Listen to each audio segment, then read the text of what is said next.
Welcome to my podcast. I'm the Laughing Philosopher. Life is complicated. You are complicated. Everything seems to have been figured out, except how to live a happy life, guided by wisdom and reason. What does it mean to be a good person? What is love? Who am I before I was told who I am? Why haven't I found myself yet? Why do I have regrets? Is this a just world? Almost from the moment of birth, we've been told how to behave, how to fit in, and how to fulfill other people's expectations. We grow to fear that we will lack importance or cease to exist in the lives of others if we think for ourselves and question the rules and roles that we've been told define us. Only when wisdom and reason removes this illusion can we live authentically in the world around us and become our real selves. Episode number 12. Why is doubt greater than certainty? Why is doubt better than certainty? Because certainties always end in doubts, but doubts always end in certainties. Let's hang a question mark on 6 certainties you have long taken for granted. First, almost from the moment of birth, you were told not to think for yourself, but to be a rule follower and role player. You were not born human. You became human as the structures of society became the structures of your consciousness. As society's roles and rules begin to dictate what you see and what you unsee. You become human at the moment you escape from freedom. Maximum community with minimum individuality is how we choose to live. Freedom is a risk. Order is a sure thing. I don't know whether God exists, but if He does, then I'm pretty sure God prefers freedom with the risk of disorder rather than control without freedom. Second, the Bible is a book. It's an interesting book.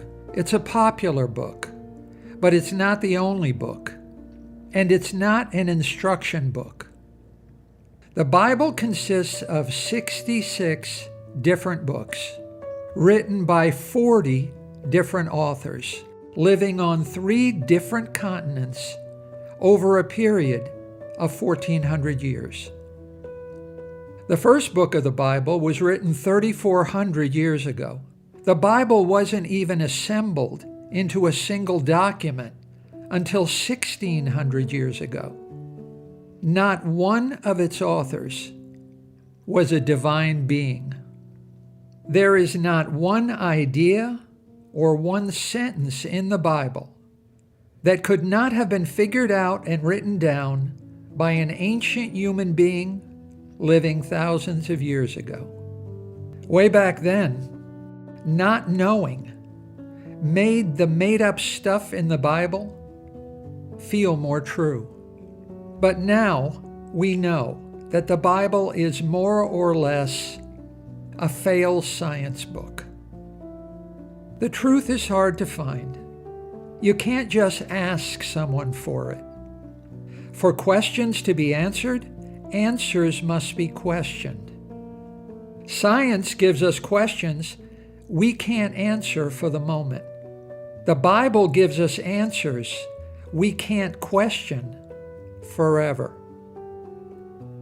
Ancient books written by ancient men, living in ancient cultures, should not govern contemporary life. Third, true love. The kind of love that Hollywood dictates we must aspire to and pursue tirelessly until we possess it or until we give up and perish, miserable and alone. True love does not really exist. It is as unreal as who you think you are or how you imagine Australia. You can only know real love when you stop looking and stop trying to possess it. That's because you can't find something that's not lost. You already have it. You just don't know it. It's right in front of you, hidden by familiarity.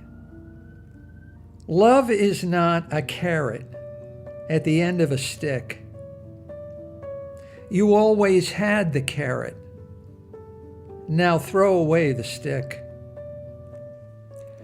Fourth, no matter how much hard attention and hard work you sacrifice to your ambitions, no matter how much you struggle and suffer for your grand schemes and grand accomplishments, no matter how just your deeds, and no matter how selfless your goals, no matter how tirelessly and successfully you pursue and realize your dreams, no matter how much your neighbors applaud you and fill the world with monuments and perpetual stones in your name, you will not be remembered. In his lifetime, Elvis had the most recognizable, the most famous name in the world. But how many people will remember Elvis 500 years from now? How many people can you name from the 16th century? Time is not just. It's a merciless judge that damns both the guilty and the innocent, both the famous and the anonymous, to the same fate. It has no compassion for any person who has ever lived, loved, and been loved. But time liberates you from constant striving, grasping, and craving. You and I will not be remembered. Fifth, many people claim to believe in a divine being, a God, any one of the thousands of gods that populate the human imagination. But they do not really believe in this or that God. No, they believe in believing in God. Belief in God feels like belief in God, but it's not. It feels the same, especially if you're told to believe in God and think you should. So many people claim to believe in God, even though they really don't. You clearly see this in their hypocrisy. They believe in believing because everyone is expected to believe in something, even if that something is nothing.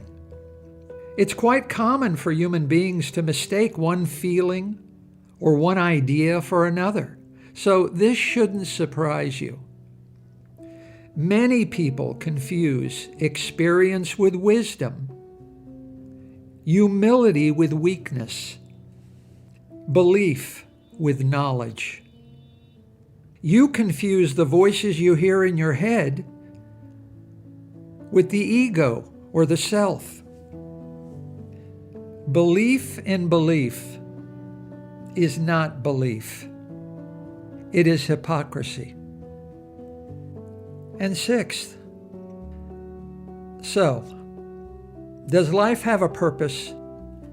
Nature is purposeless. Flowers bloom without purpose. Leopold bloom without purpose.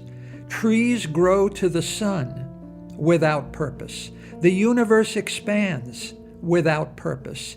Apple trees grow apples without purpose. The third planet from the sun grows people without purpose. The earth is a blooming, buzzing confusion without purpose. Purposelessness is the purpose of life. The purpose of life is being, simply being.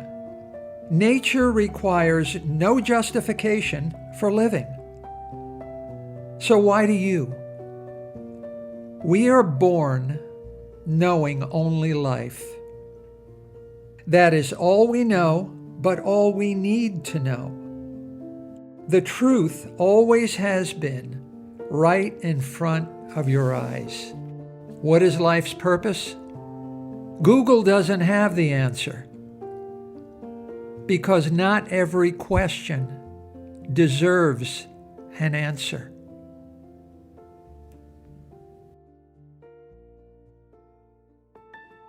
Hi, I'm Dr. Robert Corey, the Laughing Philosopher. Thanks for listening to my podcast. I've devoted my professional life to the intersection of sociology and philosophy, where the contemporary problems of life meet the ideas and convictions of the greatest human minds.